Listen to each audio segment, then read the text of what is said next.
back to the Mind Goals podcast, hosted by yours truly, Siobhan Higgins, sport and performance psychology consultant, professional soccer player, yoga instructor, and soccer coach.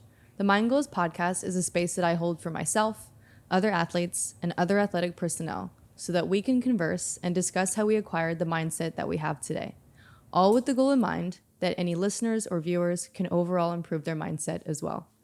Today is a special episode in lieu of Dia de los Madres. I have my mother, or the other half of Siobhan, here with me, my mom, Lorena Higgins. Hi. Welcome. Thank you for inviting me. Of course, I was just joking with her that my dad came on a year ago. That was around Father's Day time. We missed the Mother's Day timeline. So, happy Mother's Day. Thank you. I've been waiting for so long. It's really nearly a year. I know, yeah. So, Yeah, that's cool. I'm happy to have you on. For listeners or viewers, yes, this is my biological mother. Sometimes when, people look at me and they think that I'm just white, but as you can see, my mom is, ¿de dónde eres? I am from Ecuador. Ecuador is in South America. Yep. And so, yeah, I'm part Ecuadorian. Exactly. Yeah. And my mom and dad got married in Ecuador, and then they moved to the UK in 1991. Two. Okay. In 1992. Mhm. And that is where you learned to speak English, correct? Correct. So my Yes. mom's first language is Spanish, and she learned through, how did you learn English, Mom? Well, after that I got married in Ecuador, we moved to England, to London, exactly. And I didn't speak English at all. Yes, get by in English, I will say. Yeah. But after that, I went to study at the college. But I learned that I couldn't stay too long in the college because I was pregnant of Joanna, my first daughter. So I learned watching TV. I learned when I went shopping and with friends, and that's the way that I really learned. It was a hard way, very difficult, but I survived. Yeah. And you got it now. Now you're bilingual. More or less. Yeah. Yeah. We, it's funny because we still, you and I, like me, everyone in the family, we still have a language barrier. You know what that is? Like, when you need to say something and we don't understand because it doesn't directly translate, or I say something to you and it doesn't, it's like slang. It's hard to understand the slang. But growing up, my mom and I had language barriers. How do you say my name? Siobhan. Siobhan. Yeah, I know, right? In America, that's how it is. Siobhan. Yeah. Siobhan. Yes. But this is my mom, guys. I wanted to bring her on in honor of Mother's Day, but also because when I had my dad on, we spoke about what it was like to be the parent of an athlete who played at a high level. So for Mom, and I did mention this in my dad's episode, but before I chose soccer, what was the other sport that I was choosing? Well, since I was a child, all my family was into soccer. Okay. It's this in South America's heart, I will say. Yeah. But I play basketball, and I play professional basketball. My family is my dad's family is from a basketball background, all of them. And actually, I am one of 6. Yep. We are five sisters and one brother. But my other 4 sisters, we play all together, and we play in one team basketball. So it was very interesting. You can make a real team. Exactly. We did a team, and we were laughing between one sister and another. So it's your turn. No, your turn to run. My turn to run. So it was fun. So I love basketball. So when Siobhan was in junior high, I remember that. So we had to choose if she is going to play basketball or soccer. So it was a little a little fight, I will say, Yeah. between my husband and myself, because I said, no, no, no, girls don't play soccer, because I was always taking care of the women's body, especially the legs. Yeah, and you could probably see, but I do have a bruise on my leg. I know. And I want to talk to you about that because in my school, right, I learned obviously with my master's degree, but the culture around women and girls playing soccer, it just wasn't really there because it was seen as like a boys' sport or a men's sport. That's And right. you do damage your legs, right? You kick each other's legs, there's bruises, and it doesn't really look nice or look great. But yeah, could you tell me more? Like why was the reason you didn't want me to play? Because I could get hurt really? Yes, I didn't like it really as to play soccer, because in our mind really it was for boys, not for girls. It was really starting a little here in the States. So I know that in the UK they started earlier. In South America it didn't exist at that time. So my mentality was, no, my girls are not going to play soccer. They're going to play basketball. And the problem that we had was Siobhan was very sporty girl. Yeah. She was very, very determined to play any sport. So she tried every single one. And she was good in every single one. So it was so difficult. But in the end, we knew that she loves basketball and soccer. So we let her to decide, and I was crossing my fingers that she decided for basketball. But she decided to do soccer. Yeah, I decided around, I think, age 15. And from your point of view, what do you think I was better at, soccer or basketball? In my opinion, it was basketball. Yeah, I was pretty good at a younger age. And and Yeah. I actually started playing basketball before soccer. So, Exactly. yeah. Exactly. You were very good, very fast. In the end, we knew that you were very fast. And in basketball, you have to be fast. But in soccer, you have to be faster, I will say, because you have to run longer. Yeah, yeah. It's more of an endurance sport. Exactly. And also, I wasn't very tall. And I'm not really very tall. Yeah, she either. wasn't very tall for basketball, but I didn't care about that because I wasn't tall also. Yeah. And I was a professional basketball player, and you can see now in the professional teams that you don't really need to be a tall. Well, it's a big advantage if you are taller, but you can be smaller. Like in soccer, the same thing. You don't have to be strong, big enough. No, you can be skinny. Look at Messi. Look at Ronaldo. So, it depends of the person. So there was a battle in the house, in the Higgins household over what sport. And I think I just chose it because I enjoyed it more. I think I liked being outside more. I think I had more friends maybe. And maybe I felt like I was better at it. And it probably helped me release more energy because it was more running. Remember I tried to do tennis and I said it wasn't enough running? We tried with you every single sport, and one of the first one was cheerleader when we came here to the States. Cheerleading, yeah. And I liked it, but she liked it. I said no, that was too. It wasn't too fast for you because she was very active. She wanted something more competitive, more stronger. Well, it's not that it's not competitive, it is, but she needs something more. And after, we put her in gymnastics. Yeah. And I said, oh my God, I went to gymnastics.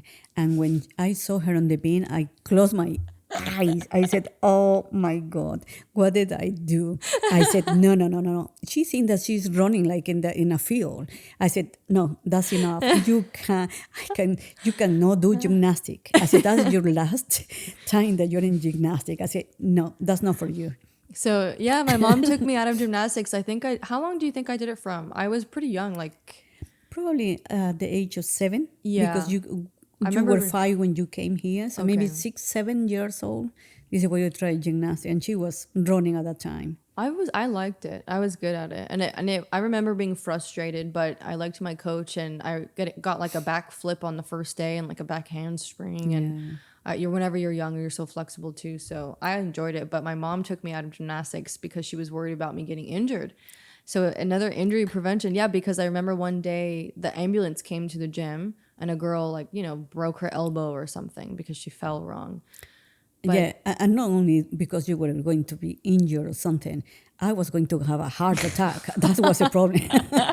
Just watching you running and flipping over, I said, no, my God, I can't do that. I can't handle it. Wow. Well, my career trajectory changed So I did, yeah. I guess soccer is still aggressive. It's different. And, in the end, I have had my injuries as well. But what would you tell a parent who's, testing out different sports with their child? Like, what do you think is a good decision to make, or some good advice to give to a parent that's, their kid is in 3, 4 sports? Like, what advice would you give them?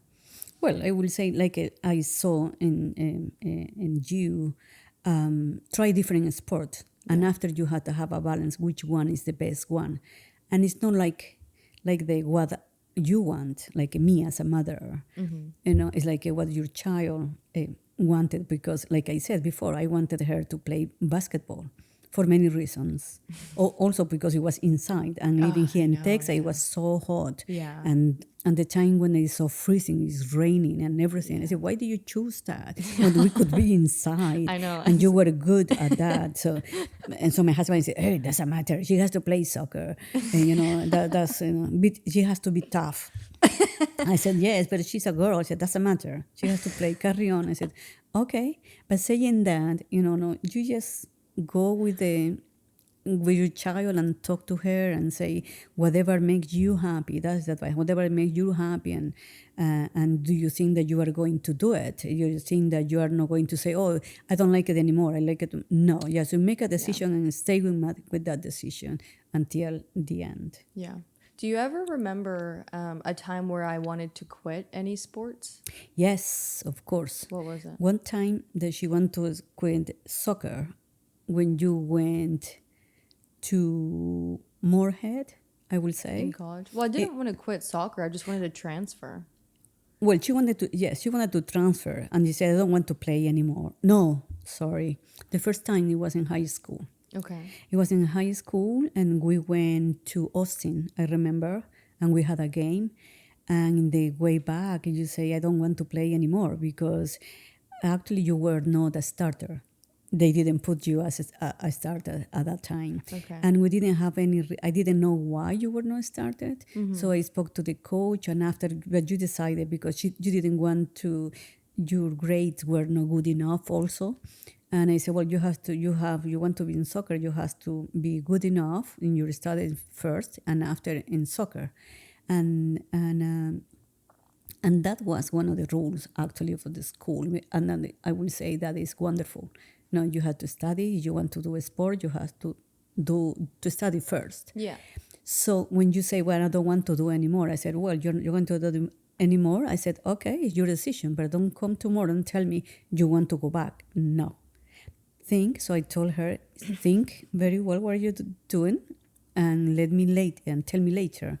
So you came, and in the end you said no because I wanted, and you stopped doing soccer. Maybe it was at the end of the season because she wanted to have a good grade and you want to go to a good university. Oh, but are you talking, is this about like high school soccer?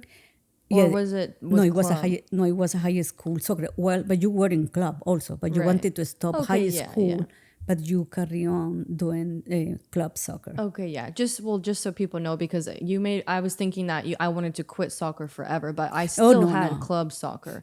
So I decided that I wanted to, that high school for me at the time. So I don't think a lot of people know. I quit high school soccer my junior year, like at the very beginning.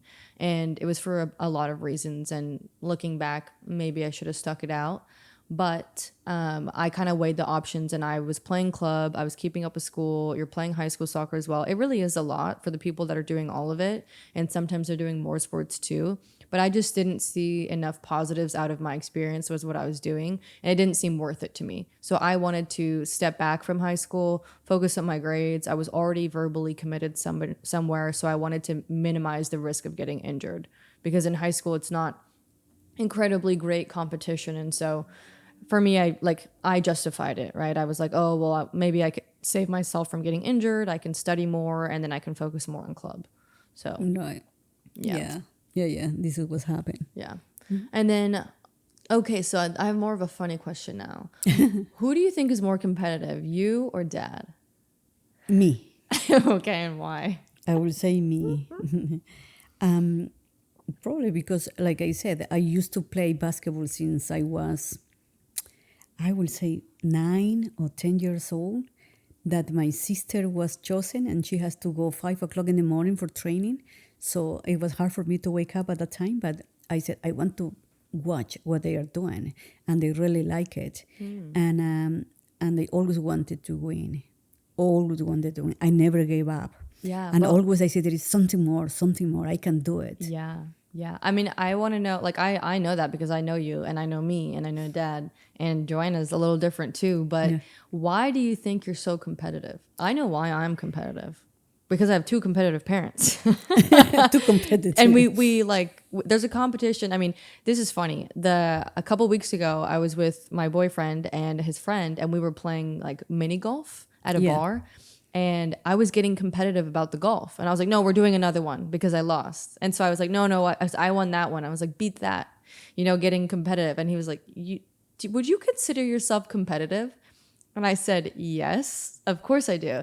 And he obviously meant it as a joke, but I'm competitive about everything, about playing putt-putt. I mean, about being the first to get to the car, about being the first to do something, but about, playing the little horse game that we play at home, playing any card games. I'm really competitive. Even remember when I was younger, I used to cry because I would get so frustrated with like that cup stacking game.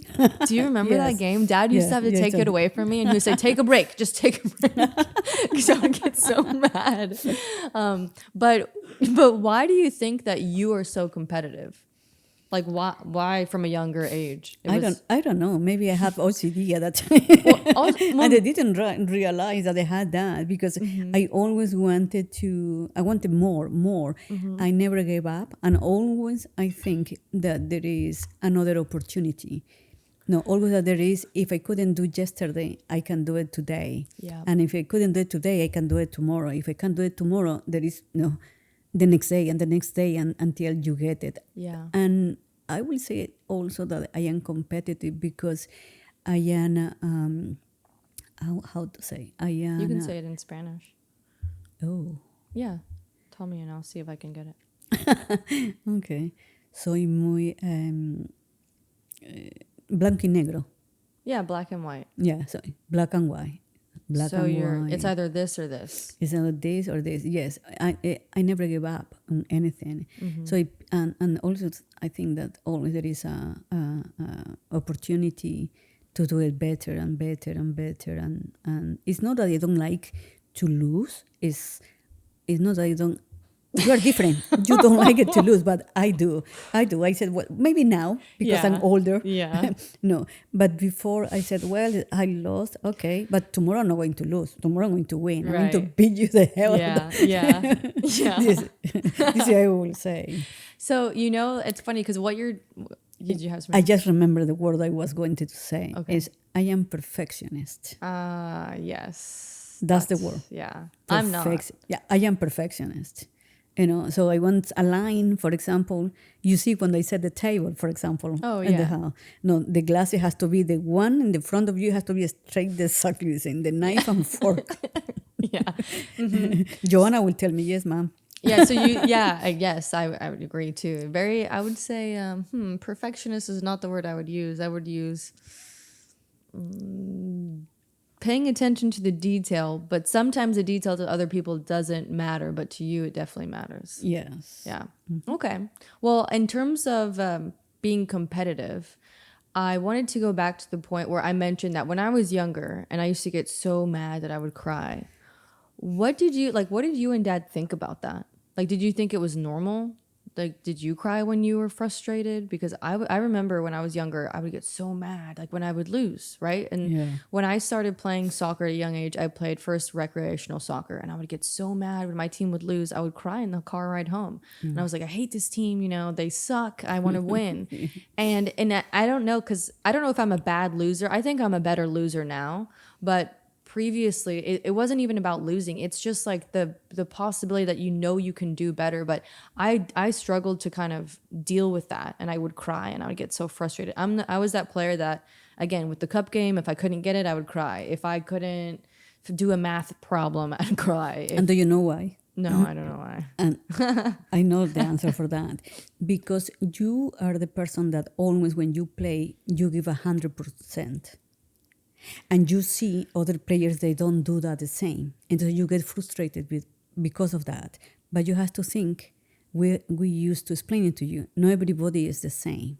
Yeah. Some people will try hard and some people will do the minimum to pass. So this was your frustration because you always said, I always give 100%. It was your fault we lost. I said, no, you don't have to say that to the other because you don't know what's happening in the other child's life. Yeah. You don't know if maybe she didn't have shoes, maybe she didn't eat, maybe she had a bad grade, or there is a fight in the house, or anything. We don't know. We judge sometimes without knowing that. Yeah. But your frustration was because you lost. So we used to teach you that to lose was normal. Yeah. And you didn't accept that. It was very hard because you would start crying every time that we lose. And it was really until college. Oh, no more. College. Sometimes in college, yes. Making people think I'm a crybaby. Yeah, you are. No, I'm not. ¿Verdad que sí? No. Sí. No, you're not crybaby, pero you don't accept when somebody beats you. You have to accept that because always there's going to be somebody better than you. Yeah, it's hard to learn, especially when you're younger. Yes. I think that, I got better at losing when I moved to better teams and I realized everybody's trying, I'm trying my hard. And when we lose, when we try the best that we can, I don't have a problem with that. It sucks to lose. But what did really frustrate me when I was younger, playing soccer specifically, is when other people were that the skill wasn't there. I wasn't in the same level as everybody else, and that was frustrating. But this is what's happened. At that time, we realized, this is when you know your daughter or your player, or your daughter. And we realized that you got frustrated so many times. Yeah. And the reason was because you needed an upper level. Yeah. It's the same like you are a student in the class. Mm-hmm. No, the teacher is coming to you and they explain everything, but there is some students they have more intelligence. I will say, they're more intelligent than you, and they get frustrated. They get frustrated. They said, "Oh, that's boring. Yeah, I already know that." Yeah. So what's happened? When this happened, as a parent, you have to know that you are in the high level or you are in the lower level. So you have to put your daughter where you know what is the best. Mm-hmm. So after that we realized that you were frustrating all the time, you were crying all the time, and we realized that you need another step. Yeah. And every time was another step, and another step, until you get professional. Yeah. You say this is what you are right now. Yeah. Yeah, I mean, it was hard for me being younger, but what would you, like, because I think of it differently now. Now I think of it in terms of how to, like, when I have a child in the future, I want to be able to help them work through the emotions. And a lot of the time, like, it's not about losing or winning, right? Like, maybe I had a bad game and I'm upset about the game. Or maybe when I lost the ball and I stop, you stop in the field and it looks bad because you give up and you're not chasing the ball. And so now I have to teach other athletes on how to keep going, how to continue whenever you get frustrated, because especially in soccer, there's no timeouts. It's going and going, so you can't just stop and stand still. You have to tell yourself. And sometimes it was dad yelling from the sideline, move or stop walking or keep going or don't stand. And eventually it had to become my own voice inside, my own personal self-talk, which was hard, but it takes time and time. Yes, this is what is very important, that the parents are with you all the time. I know there's some parents, they can't do it, but it's very, very important that one of the two, the parent or some of the family, the grandparents, the cousin or whatever.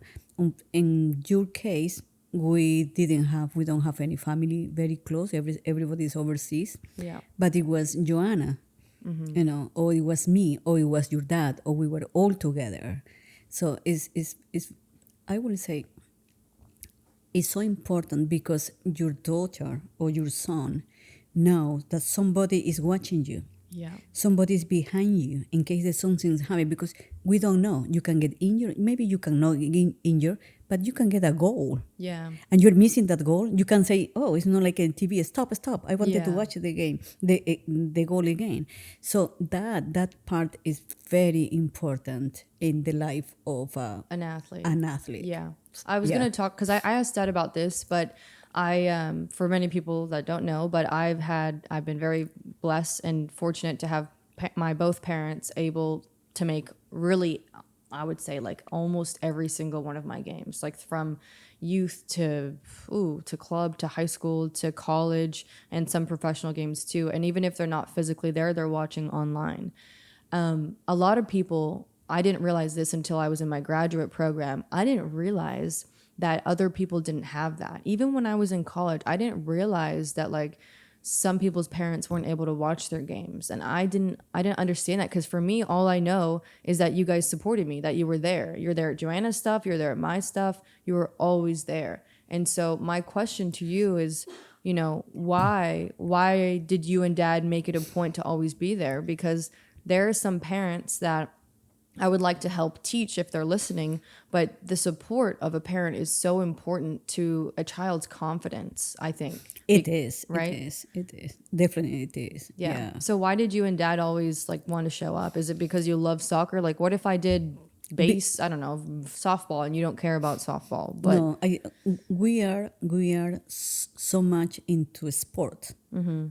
No, your dad and myself, and I watch soccer all of my life. I will say since I was a child, Yeah. and until now, if I have a game and I don't have a time to watch or whatever, I record it. Yeah, I wake up 6 o'clock in the morning or 5 o'clock in the morning. Yeah, pause for a second. My mom likes soccer more than I do. She is not lying. Like I have to talk about this. She watches basically every single game.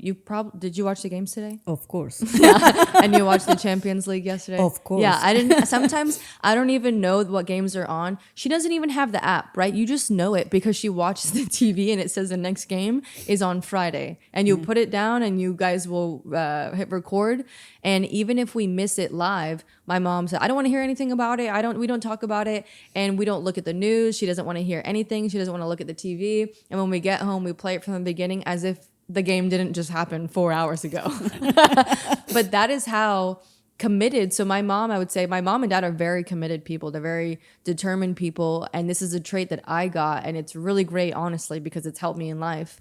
But with soccer, my mom is I have a game after this at Pitch 25. It's like a chill co-ed league. She's going to come watch me because she loves soccer that much and just supporting me too. But I just wanted to point that out because that is what I grew up with, and people need to know that. So, but go back to the question, because the question is like, why did you and Dad want to watch all of the games, or how did you come to all of them? Like, why were you so supportive? Yeah, first of all, because we love sport. Okay. And the more important thing it was because you are our daughter. Okay. No, we wanted to be there. I don't know. I can't miss a game that my daughter was going to play. Or in case of Joanna, she was in a choir. I didn't want to miss that. And sometimes it was difficult because interfere with one or the other, and your dad was traveling overseas. Yeah. So I have to see which one can I go or to say somebody, please go. We don't have family close by that to help, but we managed to do it, and I wanted that you, as a player, knew that we were there. Yeah. In case something happened, not only in cases there is an injury, but just to see your happiness playing. Yeah. How happy were you when you were playing, when you were winning, and days that when you lost, we were there just to secar tus lágrimas. Clear your to cry my tears. Sorry, to wipe my tears away. To wipe your tears away, whatever. And you can say, doesn't matter.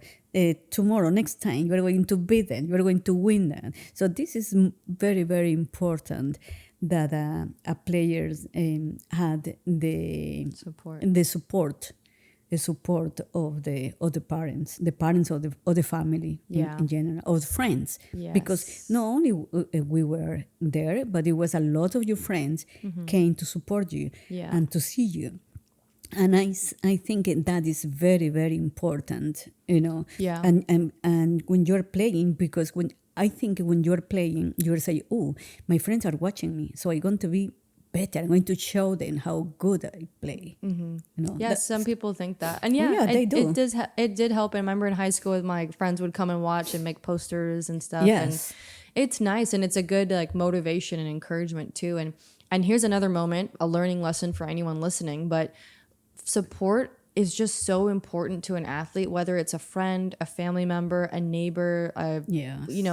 any like a good luck text. I honestly, a good luck text, knowing when that your friend had a game, seeing a clip, telling them they did a good job, like just being there means so much to people. Like even if the game was bad, right? You came to watch, you put in your time. That shows that you're committed, that you care about them, you're supporting them. And a lot of people don't understand this, and I don't get it. Like I've seen, it's like you call yourself a friend, but you're not helping your friends succeed in what they're doing, even if it's not sports. Like if they are an artist and they have an art competition, go to their exhibit, compliment their work, like go to a showing. If they have choir, go to their performance. If they have a play, go to the play. Like they put in all this work and this is something they're very passionate about. You have to show your support in some way. And such people just don't get it. But I know, like, this is funny. I once had a boyfriend who forgot I had a game. And that was like a no-no. Like I was like, how could you forget that I had a game? How do you not know? Because I grew up with parents who printed out my schedule, put it on the fridge, and we would highlight home and away, and we'd even write down the scores. So me and Dad, we have a really great memory of, we can pull up, say, oh, this one game from Texas State Cup in 2013. I know. And we're like, we won 2-1 against a Solar team. Like, we can do that. We can pull that from the memory. But that's the way that I grew up. And this is the environment that my parents made for me because they were committed and not just like, oh, yeah, we'll take you to a game. We'll do this. No, they were, here's the schedule. Here's the preparation. And another thing that you had me prepare was my laundry. Do you remember your that? laundry and your lunch. And my lunch, yeah. And also, is there something that you're going to tell? You have to tell everyone. Oh, God. Do you remember when you put me as a goalkeeper? Yeah. Yeah. When we would practice. Yeah. So here's another thing. My mom was so committed and so helpful and supportive that when I went to go practice my free kicks, I'd use my mom as a goalie. And you guys can't see, but she's like 5'1". She's tiny. So I would make her move around the goal, but it helps not shoot at the goalie. Like, so here's another thing. Even if you are a sibling or a friend and you don't play soccer, you could still help your friend with target practice. You could still stand a place in the field they can try to pass to you. But yeah, I made my mom be a goalie once. And I used to take a lot of free kicks and I needed to practice them. And so as soon as Siobhan was kicking the ball, I said, the ball is, which way are you going to kick? So I started running on the other side. Hopefully it went the right way. Yeah. I just had a flashback to going to Seven Lakes and practicing on the field. Lakes. And I remember like one time I was trying to hit Do you remember that we went over the fence? Yeah, we jumped over the fence once. Hey, I'm going telling to be in you, trouble. Committed. No, we're fine. Once I was trying to hit the top right, and I remember so it's easier said than done, right? She's like, why are you kicking it out? Kick it more that way. And I'm thinking, oh, thanks. Like, thank you. And so anyway, there's things that like, it also just like helps our relationship too, right? We're spending time together, and sometimes it takes sacrifice as a parent, but in the end, like I got to the highest level that I could play at. And it was because of a lot of the support that I had from my parents. Yeah, and also you have to be, if you are committed to do whatever you want to do in any sport, you have to try, you have to practice because, everything is practice. I remember before you had the real practice with the club or for the school, we used to go to Beck Junior High. Yeah. Half an hour before, start kicking the ball. I said, really, Siobhan? Well, we said, okay, she wants to do that. So luckily, Beck Junior High was very close to my house. So yeah, we went there. And also, when you were at Creech Elementary, a crucial elementary, a crucial elementary at that time. No, as soon as you finish school, you came home, you got changed, and after I said, "Come on, go back to the school." I said, "Where?" To the school, yes, to practice again. I said, "Okay." Yeah. So I used to go with the hair. This is what they said. The parent, look, I was fortunate. Fortunate, yes. Yeah, I was fortunate that I didn't work at that time. At that time, so I used to go with you every day and come back. Yep. And and also it was a lot that you put into effort, because when you knew that you had a game the next day, I prepared. I said, "Well, what I'm going to eat." So we decided, Yep. between you and me, decided what you're going to have for breakfast. And also, you're going to have a good sleep. Yeah. And I also remember that you used to have a sleepover. I said, "No." And you used to say, "I'm sorry." You told your friend. I said, "I'm sorry, but I can't do a sleepover because I have a game tomorrow." Yeah, because we would stay up so late. Exactly. It's so late. So the next day, it will be a good. If you are not, how do you say? If you are not rested, prepare. Yeah. So you will have the answer next day. Yeah. And these are things that, sometimes it wasn't fun to hear, sometimes saying you can't have a sleepover or, just take it more seriously, or like, no, this is a Friday night, you can't go to that. Also, I had a lot of sacrifices on my behalf too, which I knew that was going to come with it. But I think I had probably more dad in my ear telling me about those things. Like, if you want to get to this level, this is what it takes. A lot of people want to make it to college, right? And then they don't sacrifice missing prom, maybe. They don't sacrifice missing homecoming. They don't sacrifice missing a birthday, like a wedding. But the reality is that these games are important and you need to be very committed. And in my whole career, I never missed a practice. I don't even think if I was sick, I just would go to watch, unless I was like very sick. But yeah, this commitment and discipline was drilled into me from a young age, because my parents are the same way. They're committed, they're competitive, they're disciplined. And then I would say, like, what it showed me was the loyalty, because it showed the loyalty and the love that you guys had. And, you stay committed throughout my whole career, which I appreciate. And my parents watched me play, right, like I said, in pickup games. They watched me when I used to referee. So yes, they're that's right. watching everything. Yeah. Yeah, we were there all the time. Yep. Yeah, at everything. If I did like dodgeball, you would come and watch. Yeah, if I we did never like miss. We pickleball. never miss a game. It was me or your dad, or when your dad was away, it was only me, or we were both together. So it was in the morning, prepare what do we have. We knew that we had practice, or we had games, so we were ready. Yeah. And also when you went overseas, we went to watch some game. I really love it. Yeah. And then Yeah. and then having some links to watch it live as well. Yes, it was so, for me, it will be so frustrated and annoyed that I couldn't watch her. I know. No, but then tuve suerte que she had luck. que podíamos verlo por medio de la televisión. Yeah. Yeah, I mean, it's been a long journey. I'm trying to think, because from parents' point of view, here's a big one that I didn't ask you yet, but what do you think the biggest sacrifice is that you had to make as a parent in order for me to be able to follow my dream and follow my goals?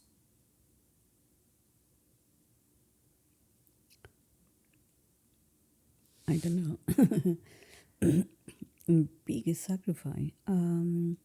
Maybe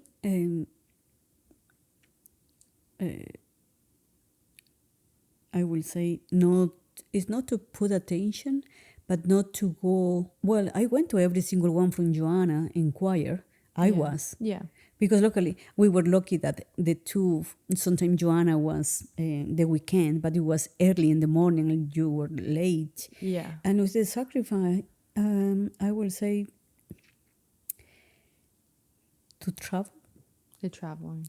Traveling, because it was long hours. Yeah. To wake up very early, I will say, very early. Not too much, but the traveling, I will say that. Mm-hmm. So the traveling and the time sacrifice. I will say that. It probably was also a big financial sacrifice too. I thought that everybody will know that, but this is what. It's sometimes not really. It was a good experience for us. I have to tell you, because when we came here from the UK to America, we didn't know about the college. That most of the people go to play any sport. Yeah. So with saying that, if you are good enough, You can have a you scholarship. can have a scholarship. We didn't know that. Okay. Or we didn't investigate. We luckily I didn't think was. that, because the UK doesn't exist that. Okay. Well, it's not that it doesn't exist, but it doesn't work that way. Yeah.